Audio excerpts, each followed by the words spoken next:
Good afternoon. All right, so today we're going to be talking about education as heritage, storytelling in Central Virginia's Black communities. So I'm going to stick to my notes because, But first, I wanted us to start with a little bit of my own life story because so much of the work that I do is personal. So as many of you know, I was born and raised in the Caribbean, and this is my family, a family of all scientists. My brother, Dr. Ghislaine Lewis, is a medical doctor with a master's in biomedical engineering. My dad is an agricultural and mechanical engineer. My mom is a trained pharmacist with a PhD in environmental science. And the star of our family, my middle brother, is a biomedical engineer as well. So I was raised in a household where the importance of education was drilled into our brains. It was a symbol. It represented stability, respect, and service. Achievement was assumed, and excellence was expected. From an early age, I understood that education was not optional. It was our family language. My parents repeated a lesson that shaped my worldview. Education was not optional. Money is temporary. It comes and it goes, but nobody can take your education from you. They also taught me something really pragmatic. Education creates the capacity to generate wealth. It expands choices. It multiplies opportunities. It allows us to recover from loss. This message was not framed in abstract terms. It was grounded in history, colonial legacies, racial hierarchies, migration, instability. Education has always been protection. That philosophy now frames how I understand Black educational spaces here in Central Virginia. That same belief appears in my work in the Pier Street community, and more recently in my work with the Susie Gibson legacy. Schooling is not merely about income, it's about permanence and dignity and agency. And so this is where my story meets theirs. In many Caribbean societies, formal education emerged within colonial systems that were never designed for broad empowerment. Access was limited, curricula reflected imperial priorities, and advancement was tightly controlled. Yet after emancipation, and especially in the post-independence period, communities redefined what schooling meant. What had once reinforced hierarchy became a mechanism for self-determination. Education came to symbolize national progress and personal liberation. To be educated was to move beyond the plantation economies, beyond restricted labor categories, beyond imposed inferiority. Schooling became entwined with citizenship and aspiration. Literacy carried a particular weight. The ability to read and write was more than a skill. It was autonomy. It allowed individuals to interpret contracts, engage in political debates, migrate with confidence, and narrate their own experiences. In societies marked by colonial subordination, literacy quite literally functioned as resistance. Families made profound sacrifices to sustain this commitment. Limited incomes were stretched to cover uniforms, examination fees, transportation, textbooks. Children were reminded that these sacrifices were investments. A pressed uniform signified the seriousness of purpose. A covered textbook reflected respect for opportunity. Achievement, therefore, was never purely an individual thing. When a child excelled, the entire family, and often the entire community, felt affirmed. Academic success validated collective effort and reinforced shared belief in upward mobility. Education was understood as the most durable inheritance available. So when I use the phrase education as heritage, I'm speaking of transmission. Heritage is not static, it's handed down, sometimes formally and sometimes quietly, through habits, expectations, and repeated stories.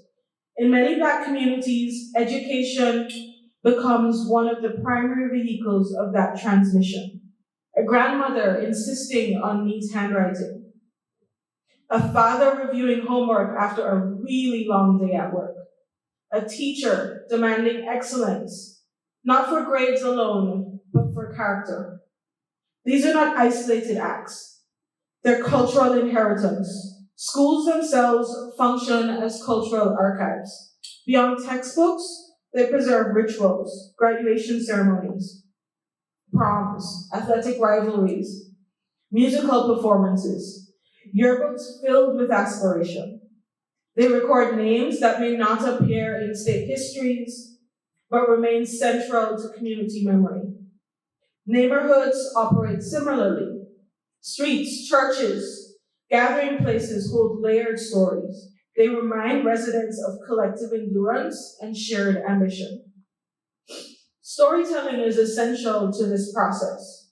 Formal records often minimize or distort Black educational achievement. Oral histories correct that absence. They preserve nuance, how it felt to walk into a segregated classroom, how a principal shaped discipline, how a community celebrated a scholarship. Through storytelling, communities assert authorship over their own educational narrative.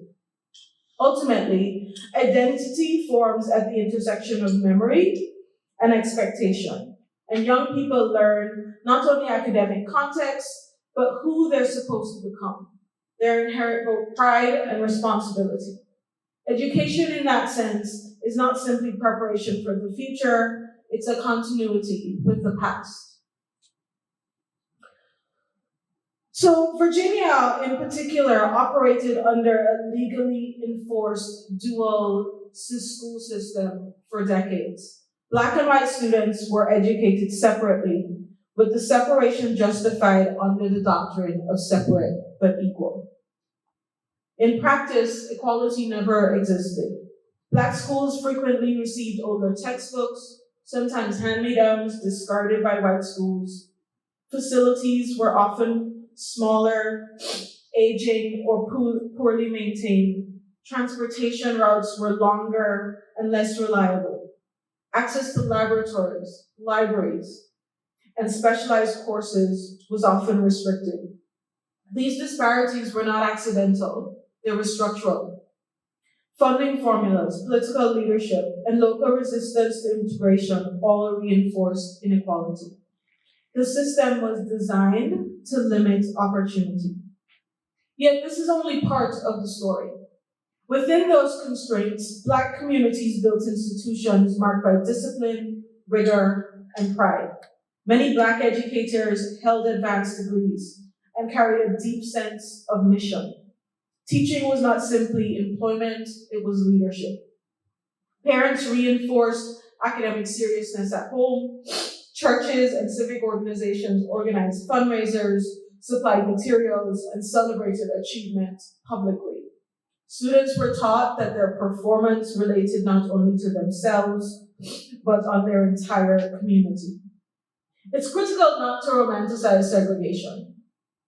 These schools existed because of exclusion and injustice. But it's equally important to acknowledge the excellence that emerged through collective determination in these communities. This historical context shapes both the Pier Street neighborhood that I'm going to talk about and the legacy of the Susie Gibson High School. These were not just educational spaces, they were community responses to structural inequality. So I spent 3 years working really closely in the Pier Street neighborhood. And Pier Street was not merely a residential corridor in Lynchburg's Diamond Hill neighborhood. It functioned as a lived curriculum, and still does. Its location mattered. The street sat, or sits, within walking distance of the R.S. Payne Elementary School, one of the primary educational institutions for Black children during segregation, and not far from the Paul Lawrence Dunbar High School, the city's only Black high school prior to integration. Education was physically embedded in the geography of this neighborhood.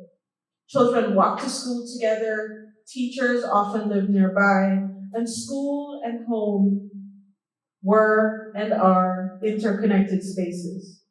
Churches like the Diamond Hill Baptist Church and other nearby congregations anchored moral and civic life.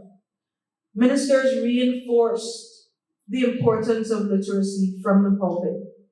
Sunday services often echoed weekday expectations: discipline, dignity, preparation.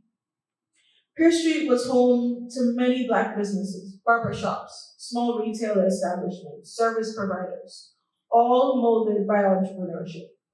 Young people observed adults navigating commerce in a segregated economy. They learned how to manage money, negotiate systems, and sustain independence. These were economic lessons delivered without formal instruction. Front porches operated as informal classrooms. Elders recounted migration stories, wartime service, school achievements, and local leadership. They told young people who had graduated, who had gone on to professional careers, who had represented the neighborhood well. Narrative reinforced aspiration.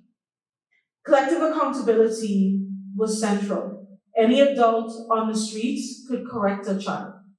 Academic performance was monitored beyond the household. Report cards were discussed publicly.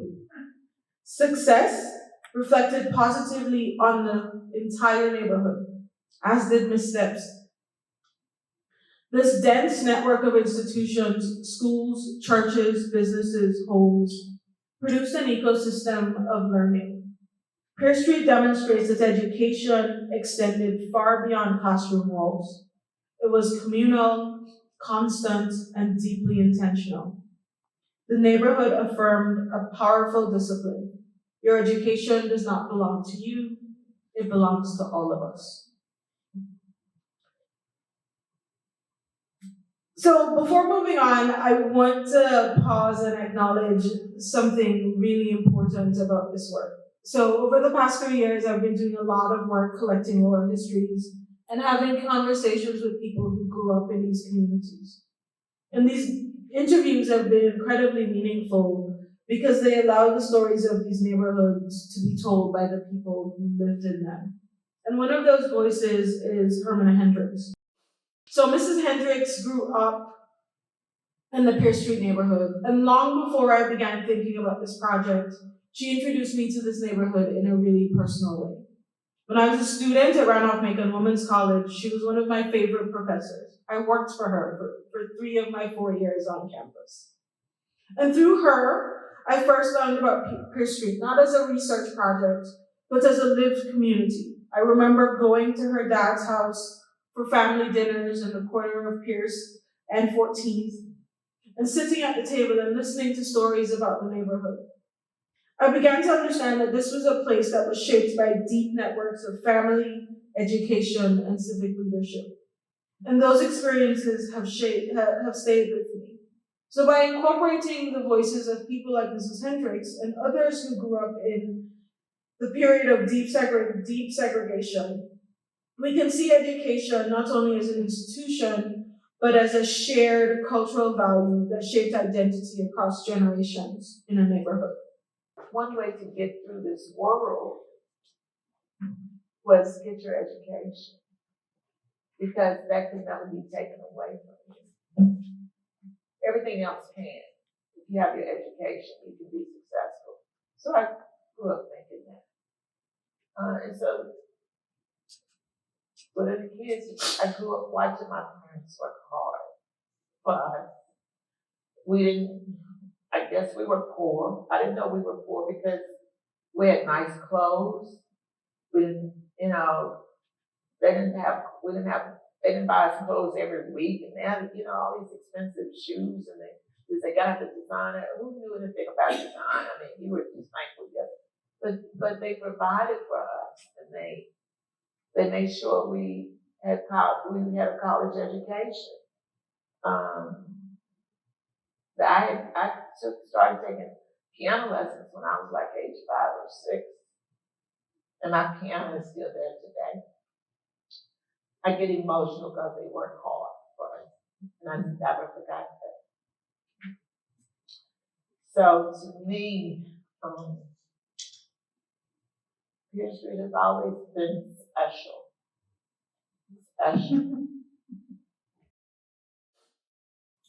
In 1954, the Supreme Court issued its landmark decision of Brown versus Board of Education, declaring that segregated public schools were inherently unequal and unconstitutional. However, legal decisions don't translate into immediate local change. Like many southern cities, Lynchburg resisted rapid compliance. For several years after 1954, the dual system remained intact. Schools like Dunbar High School continued to serve only Black students, while white students went to E.C. Glass High School. Meaningful desegregation in Lynchburg doesn't start until 1962, 8 years after the Supreme Court ruling, when a lawsuit forced Lynchburg City Schools to take action. Initial integration was gradual and limited. A small number of Black students began transferring to previously all-white schools. This process was not merely administrative, it was emotional, and it was social. Students leaving Dunbar entered unfamiliar and sometimes unwelcoming environments. They carried not only their aspirations, but the weight of representation. It was not until 1970, under stronger legal enforcement and additional court mandates, that full integration was implemented and the formal dual system was dismantled. This period reshaped educational spaces in Lynchburg. Institutions like Dunbar High, which had functioned as centers of excellence and community pride, were closed and absorbed. While integration expanded access, it also altered long-standing Black educational ecosystems. Understanding this transition is essential to interpreting the heritage of Pier Street and the legacy of Black schooling in Lynchburg. So following the legal struggle to integrate schools, the experience of integration was ultimately lived by students. Many students lived through this transition and described this experience as both historic and deeply personal. They were aware that they were involved in something larger than themselves. At the same time, they were teenagers, navigating an incredibly unfamiliar system and often uncomfortable environments. Students often spoke about the emotional complexity of leaving Dunbar. Dunbar had been a place of belonging, a place of pride, a place of incredibly strong mentorship. Entering a new school meant losing that sense of community, while also facing uncertainty about how they would be received.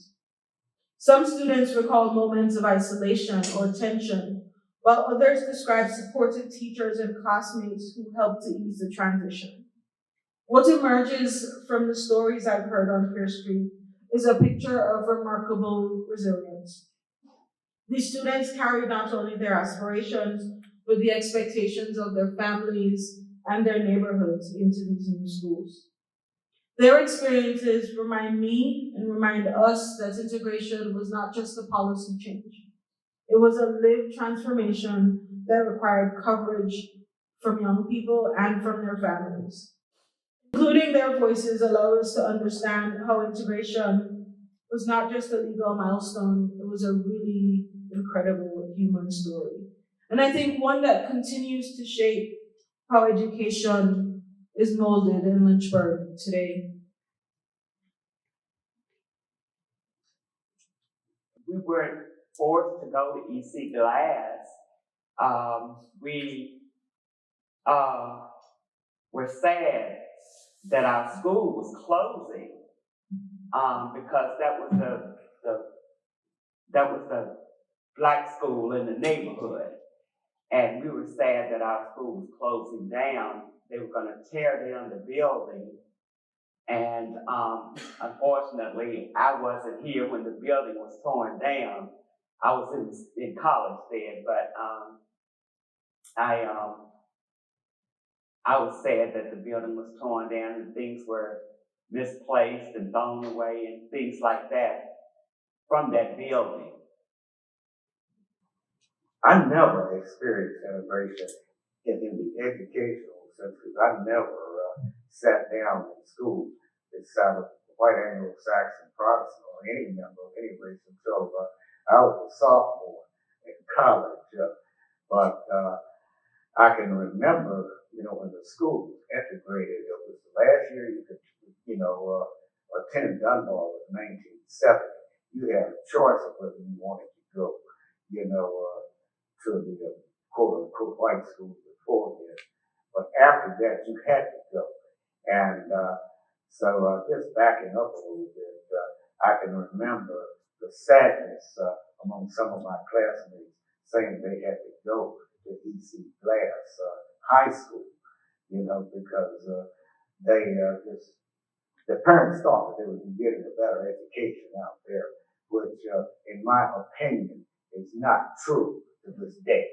So that was my experience with integration within the educational system. Never. I can only remember maybe 2 white teachers there, and those teachers were hard on you.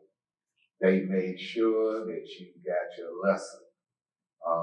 And it seemed like when they moved from the all-black school to another school, the teachers weren't that hard on them.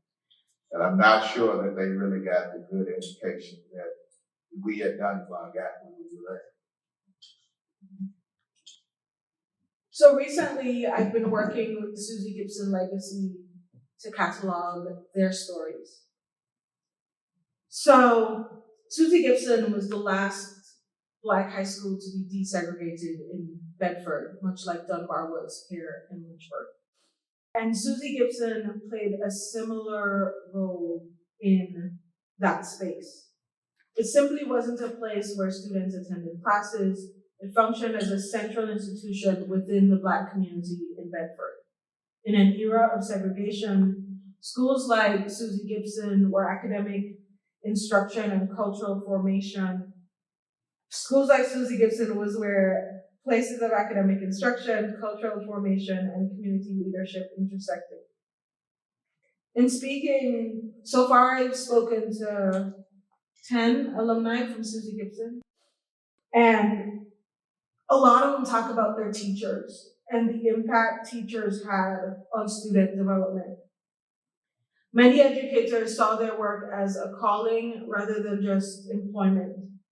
They emphasized discipline, intellectual rigor, and most importantly, personal responsibility. Students were encouraged not only to perform academically, but also to carry themselves with dignity and purpose in a society that often limited their opportunities.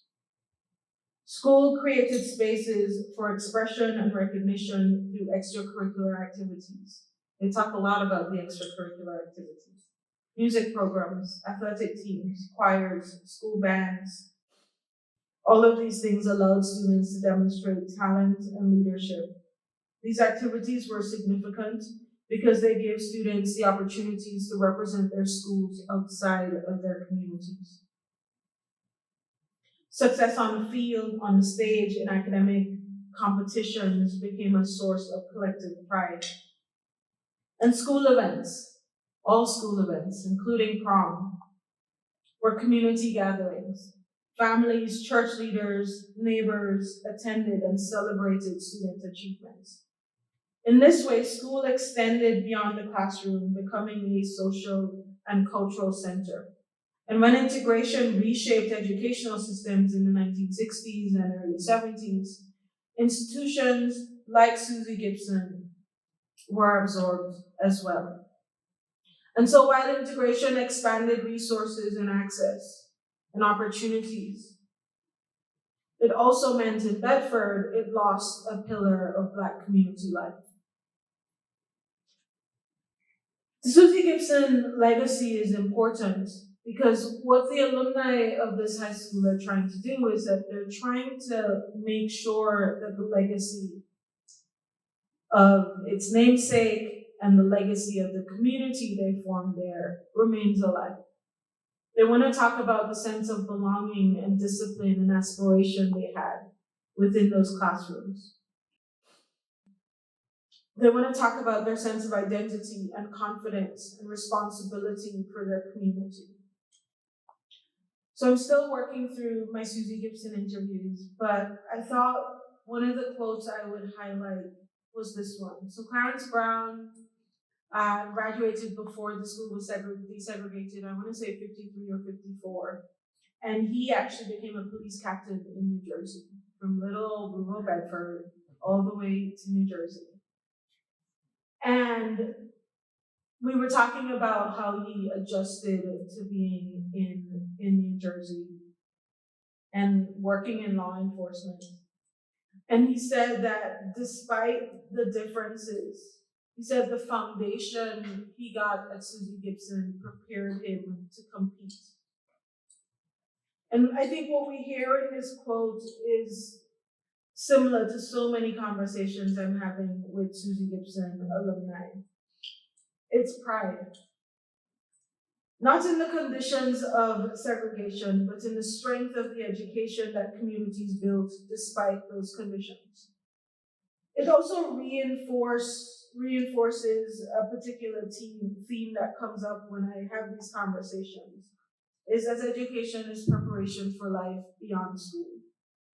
So the lessons learned in these institutions gave students the skills and the confidence to enter professions, navigate institutions, and build leadership. So what's different between Dunbar and Susie Gibson is that Susie Gibson comes out of the legacy of training schools, the Bedford training schools, where students were taught a trade because that's what they thought Black students needed to learn, a trade. And so students were given a choice. You learn a trade or you go to the academic side.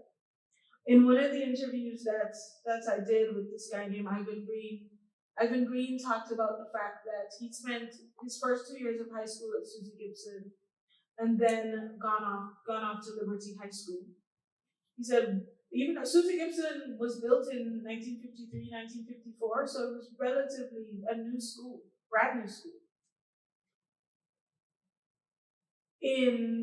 He said when he left in his junior year to go to Liberty High School, he said he'd never seen a brand new textbook. He said he'd never had his sports uniforms washed at school. At the end of every game, his uniforms went home with him. The parents put the bill for that. When he went to Liberty, he said they got a new textbook every year. He said in the textbooks were editions far more advanced than the editions they were having at Susie Gibson.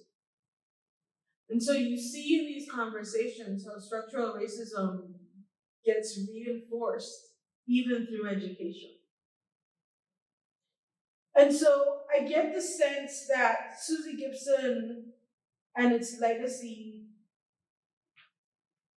is not just about the physical building, but it's about the stories of the students who passed through it. And I teach an Africana Studies class every fall. And one of the things I have my students read is Incidents in the Life of a Slave Girl by Harriet Jacobs. And as I listen to these stories, both in Lynchburg and in Bedford, I'm struck by how much she understood that literacy is power. So Jacob shows us that learning to read and write is not simply about knowledge, it was about reclaiming legacy. Particularly in a system that was designed to silence enslaved people. Her decisions to write her story was in itself an act of resistance. By putting her experiences into words, she refused to allow others to define her life and to erase her voice. So what's striking for me is how the legacy of that idea continues to echo generations later. When we look at communities like Pier Street, we see the same belief in education as empowerment. Families insisted that children attend school, complete their studies, and represent their communities with pride. Elders on porches talked about education not simply as a career pathway, but as dignity and self-determination. The same patterns appear in Bedford at Susie Gibson High School. Teachers emphasized discipline, literacy, and intellectual confidence because they understood that education provided tools to navigate a society that still imposes barriers. In both places, education functioned in a way that Harriet Jacobs imagined, as protection and as possibility. Literacy allowed individuals to interpret the world for themselves rather than to accept imposed narratives. So while Jacobs wrote in the 19th century under slavery, her legacy appears in these 20th century communities that invested deeply in schooling.